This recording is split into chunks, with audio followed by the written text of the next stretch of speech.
ಇದೇ ವಿಚಾರಕ್ಕೆ ಸಂಬಂಧಪಟ್ಟಂತೆ ಕೇಂದ್ರ ಸಚಿವ ಎಚ್.ಡಿ. ಕುಮಾರಸ್ವಾಮಿ ಅವರು ರಿಯಾಕ್ಷನ್ ಕೊಟ್ಟಿದ್ದಾರೆ. ಸಿಡಬ್ಲ್ಯೂಆರ್ಸಿ ತೀರ್ಪು ಅವೈಜ್ಞಾನಿಕ ಅಂತ ಹೇಳಿದ್ದಾರೆ ಕೇಂದ್ರ ಸಚಿವ ಕುಮಾರಸ್ವಾಮಿ ಅವರು. ತಮಿಳುನಾಡಿಗೆ ನೀರು ಹರಿಸುವ ಆದೇಶ ಕರ್ನಾಟಕಕ್ಕೆ ಮಾರಕ.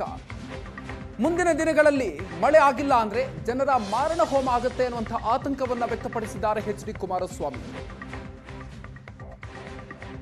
ನಿನ್ನೆಯ ದಿನ ದೆಹಲಿಯಲ್ಲಿ ನಡೆದಂಥ ಕಾವೇರಿ ನೀರಿನ ನಿರ್ವಹಣಾ ಸಮಿತಿ ಏನಿದೆ ಅವರು ಕೊಟ್ಟಿರ್ತಕ್ಕಂಥ ಒಂದು ಆದೇಶ ಏನಿದೆ ಅದು ಒಂದು ಕಡೆ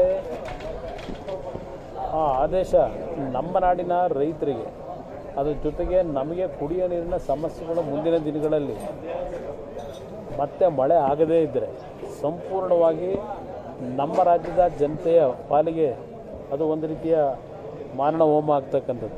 ನಮ್ಮ ರೈತರು ಈಗಾಗಲೇ ಬರಗಾಲಕ್ಕೆ ತುತ್ತಾಗಿ ಬೆಳೆದಂಥ ಬೆಳೆಗಳು ನಾಶ ಆಗಿದೆ, ಬಿತ್ತನೆ ಮಾಡಿದಂಥದ್ದು ಪೈರೆ ಹೊಡಿಲಿಲ್ಲ. ಇವಾಗ ಆ ರೀತಿಯ ಒಂದು ಪರಿಸ್ಥಿತಿಯಲ್ಲಿ ಇರ್ತಕ್ಕಂಥ ಸನ್ನಿವೇಶದಲ್ಲಿ ಇವತ್ತಿನ ಈ ತೀರ್ಪು ಅವೈಜ್ಞಾನಿಕವಾದಂಥದ್ದು ಮತ್ತು ನಮ್ಮ ನಾಡಿನ ಜನತೆಗೆ ಒಂದು ಮಾರಕವಾದಂಥ ಒಂದು ತೀರ್ಮಾನಗಳಾಗಿದೆ.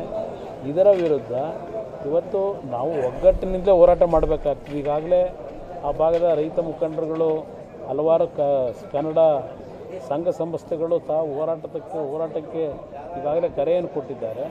ಅದು ಒಂದು ರೀತಿ ನಮ್ಮ ಒಂದು ಪ್ರತಿಭಟನೆ ನಮ್ಮ ರಾಜ್ಯಕ್ಕಾಗಿರ್ತಕ್ಕಂಥ ಅನ್ಯಾಯವನ್ನು ಇವತ್ತು ತಮಿಳುನಾಡಿನವರು ನಮ್ಮ ಮೇಲೆ ಒತ್ತಡ ಹಾಕಿ ಇವತ್ತು ಏನು ನಮಗೆ ನೀರನ್ನು ಕೊಡಲೇಬೇಕು ಅಂತಕ್ಕಂಥ ಟ್ರಿಬ್ಯುನಲ್ನ ಆದೇಶದ ಮೇರೆಗೆ ಒತ್ತಡಗಳೇನಿದೆ ಇವತ್ತು ನಮ್ಮ ಪರಿಸ್ಥಿತಿ ಏನಿದೆ ಅಂತಕ್ಕಂಥದ್ದನ್ನು ಧ್ವನಿ ಎತ್ತದೇ ಇದ್ದರೆ ಅದು ಎಲ್ಲ ಒಂದು ಕಡೆ ನಮ್ಮ ತಪ್ಪುಗಳಾಗ್ತದೆ ಅಂತಕ್ಕಂಥದ್ದು ನನ್ನ ಅಭಿಪ್ರಾಯ.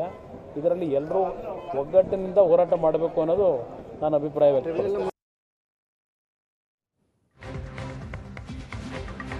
ಮಾಜಿ ಸಂಸದ ಪ್ರತಾಪ್ ಸಿಂಹ ಅವರು ಕೂಡ ಈ ವಿಚಾರವಾಗಿ ರಿಯಾಕ್ಷನ್ ಕೊಟ್ಟಿದ್ದಾರೆ. ಡಿ.ಕೆ. ಶಿವಕುಮಾರ್ ಅವರು ನಮ್ಮ ನೀರು ನಮ್ಮ ಹಕ್ಕು ಅಂತ ಪಾದಯಾತ್ರೆಯನ್ನು ಮಾಡಿದರು. ಈಗ ಸಿಎಂ ವಿಜಯ್ಗೆ ಬುದ್ಧಿ ಹೇಳುವ ಕೆಲಸವನ್ನ ಡಿ.ಕೆ. ಶಿವಕುಮಾರ್ ಮಾಡಲಿ ಅಂತ ಮೈಸೂರಿನಲ್ಲಿ ಮಾಜಿ ಸಂಸದ ಪ್ರತಾಪ್ ಸಿಂಹ ಆಕ್ರೋಶ ವ್ಯಕ್ತಪಡಿಸಿದ್ದಾರೆ. ಬೆಂಗಳೂರು ಉಸಿರಾಡುವಂಥದ್ದೇ ಕಾವೇರಿಯಿಂದಾಗಿ. ನಮ್ಮ ಮೊದಲನೇ ಆದ್ಯತೆ ಕುಡಿಯುವ ನೀರನ್ನ ಕೊಡೋದಾಗಿದೆ. ನಮ್ಮಲ್ಲೇ ನಮ್ಮ ಮುಖ್ಯಮಂತ್ರಿಗಳು ಈ ಸರಿ ಬೆಳೆ ಬೆಳೆಯೋದನ್ನು ಸ್ವಲ್ಪ ಡಿಲೇ ಮಾಡಿ ನೀರು ಸಿಗ್ತಾ ಇಲ್ಲ, ಬಂದಿಲ್ಲ, ಒಳಹರಿವು ಕಮ್ಮಿ ಇದೆ ಅಂತ ರೈತರಿಗೆ ಅಡ್ವೈಸ್ ಕೊಟ್ಟಿದ್ದಾರೆ. ನೀವು ರೈತರಿಗೆ ಅಡ್ವೈಸ್ ಕೊಟ್ಟಂಥ ಮುಖ್ಯಮಂತ್ರಿ ಕಾವೇರಿ ವಾಟರ್ ಮ್ಯಾನೇಜ್ಮೆಂಟ್ ಅಥಾರಿಟಿ ಹತ್ರ ಈ ವಿಷಯವನ್ನು ತೆರೆದಿಡೋದಕ್ಕೆ ಏನಾಗಿದೆ? ಅಲ್ಲಿ ತಮಿಳ್ನಾಡಲ್ಲಿ ಹಿಂದೆ ಸ್ಟಾಲಿನ್ ಇದ್ರು, ಆವಾಗಲೂ ಕೂಡ ನೀವೊಂಥರ ಕಾಂಗ್ರೆಸ್ಸಲ್ಲಿ ಒಂಥರ ಜೋಕರ್ ಕಾರ್ಡ್ ಇದ್ದಂಗೆ ಎಲ್ಲ ಕಡೆ ಫಿಟ್ ಆಗುತ್ತೆ. ಯಾರಿಗೊಂದು 3, 4, 5 ಕಮ್ಮಿ ಆಗ್ತಾರೆ, ಅವ್ರ ಜೊತೆ ಹೋಗಿ ಕಾಂಗ್ರೆಸ್ ಸೇರ್ಕೊಳ್ಳುತ್ತೆ. ಈಗ ವಿಜಯ್ ಬಂದಾದ್ಮೇಲೆ ವಿಜಯ್ಗೆ ಒಂದಷ್ಟು ಕಮ್ಮಿ ಆಯಿತು, ನಿಮ್ಮೊಂದು 5 ಹೋಗಿ ಅಲ್ಲಿ ಸೇರ್ಕೊಂಡ್ರಿ, ನೀವೊಂದು ಜೋಕರ್ ಕಾರ್ಡ್ ತಮಿಳ್ನಾಡು.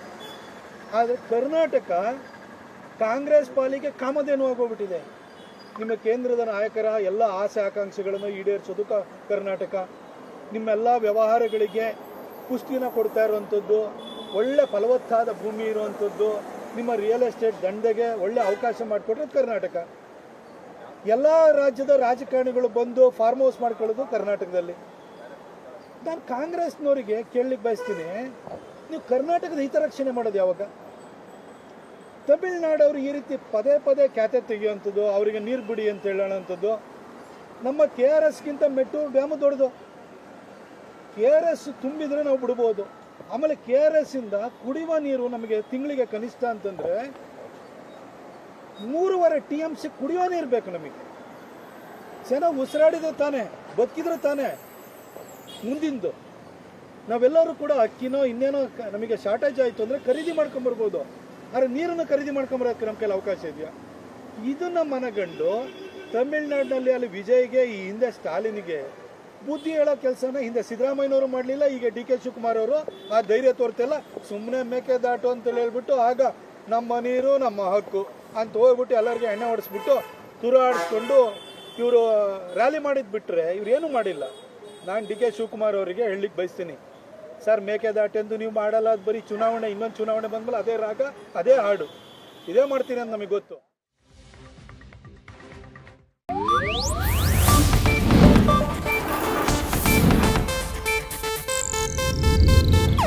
ಇದು ಏಷ್ಯಾನೆಟ್ ನ್ಯೂಸ್ ನೆಟ್ವರ್ಕ್ ಪ್ರಸ್ತುತಿ.